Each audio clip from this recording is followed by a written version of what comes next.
findings from the Mueller probe revolved around Manafort and Ukraine. But are there bad actors being ignored in this situation? In May of 2018, former Congressman Pete Sessions sent Secretary of State Pompeo an urgent letter imploring him to remove the U.S. ambassador to Ukraine, Marie Yovanovitch. Yovanovitch, an Obama holdover, remains in the post today. She's reportedly demonstrated clear anti-Trump bias. Now, she isn't the only part of Obama's orbit to have extensive exposure in Ukraine. Former Obama White House counsel, Clinton-linked attorney Greg Craig, may soon be charged by the Justice Department. He allegedly engaged in illegal, unregistered overseas lobbying for the Russian-backed president of Ukraine. And there are sources revealing to the Ingram angle tonight that Biden and other officials were actively involved in Ukrainian matters through Trump's inauguration. Biden even visited Ukraine 10 days before Trump was sworn in. It's a great pleasure to be once more here in Kyiv to reaffirm the depth of the partnership between our two peoples. This is my sixth visit to Ukraine as vice president.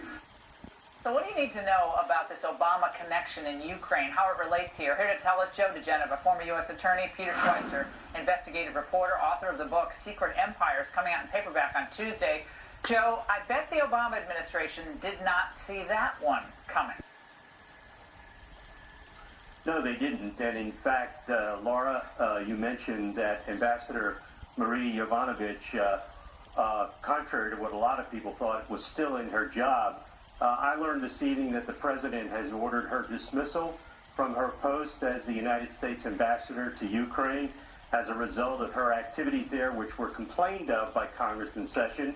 She is known and reported by people there to have badmouthed the president of the United States, Donald Trump, to have told Ukrainians not to listen to him or obey his policy because he was going to be impeached.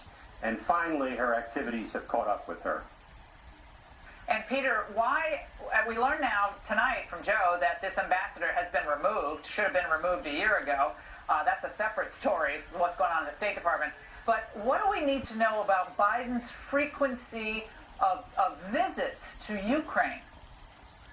Yeah, no, it's very curious, Laura. He was the point person for the Obama administration to Ukraine. And, of course, a very complex situation there between some pro-Russian factions, Ukrainian nationalists.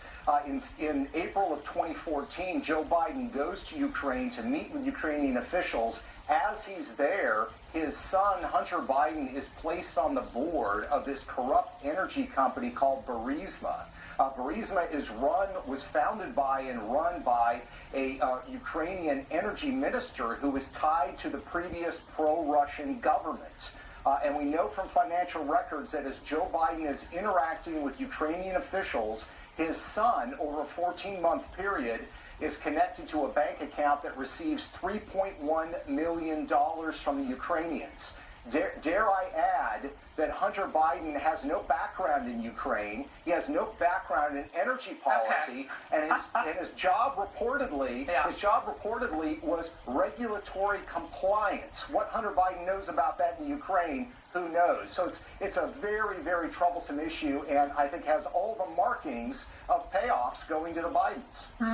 Joe, we got to get your reaction to the report tonight real quick. There's no question about it that this has all the markings of bribery and extortion, and it's something that deserves a full-blown investigation into the conduct of the Biden family in Ukraine. There's some very disturbing details about it. They're about to come out in reporting by John Solomon, and I think once those details come out, I think there's going to have to be a full-fledged criminal investigation. And revealing perhaps deep connections to how the Mueller probe started? Oh, absolutely, because what happened was the ambassador there who's been removed was involved in generating false information about Manafort, other information that went into the so-called black binders. All right, Joe, hold that. We got to take a break. We'll be right back. My final thoughts.